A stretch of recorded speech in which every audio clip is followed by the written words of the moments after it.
Сәлеметсіңдер ме балалар? Қазақ тілін бастаймыз. 54-ші сабақ лепті сөйлем. Бүгінгі сабақта сөйлем түрлерін ажыратып, ой қорытындысын дәлелдей аласыңдар. Суреттердің көмегімен мәтінді толықтырып, болжау жасай аласыңдар. Балалар, 16-ші жаттығуды ауызша орындап көрейік. Өлеңді түсініп оқы. Қазақстан картасы. Алматы жері жайсаң облыс, Ақтөбе өлке ақтарысы мол ырыс, Атырау мол Қазақстан мұнайы, Жамбыл жайлау қазыналы шұрайлы. Жезқазған кен бұзылмаған қаймағы, Көкшетау көп көгілдір көл аймағы, Қарағанды қаралтынның қоймасы, Қостанай құт қызылбидай қамбасы.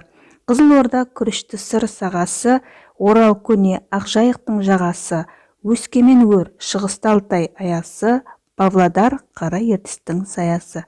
Қызылжар солтүстігім орманды, Семей аңыз Шыңғыстаудай қорғанды. Талдықорған жер жанаты көп бағы, Ақмола арқадастық алқабы, Шымкент ыстық оңтүстігім мақталы. Балалар, өлең не туралы?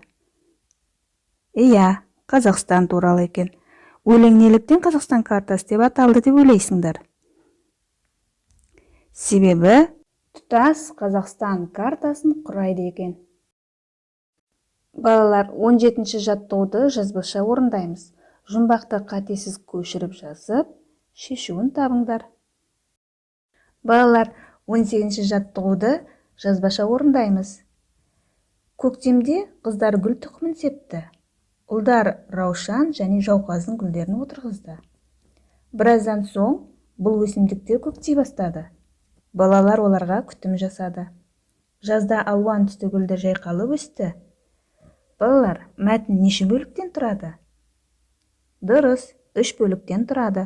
Оны қалай анықтадыңдар? Әр бөлік азат жолынан бастап жазылады екен. Мәтіннің 2-ші және 3-ші бөліктерін өз сөйлемдеріңмен толықтырып жазыңдар. Ол үшін суретті және керекті сөздерді пайдаланыңдар. Мәтінге ат қойыңдар. Мәтіннің соңғы 3-ші бөлігін дәптеріңізге көшіріп жазыңдар. Балалар, бүгінгі сабақ аяқталды. Сау болыңдар.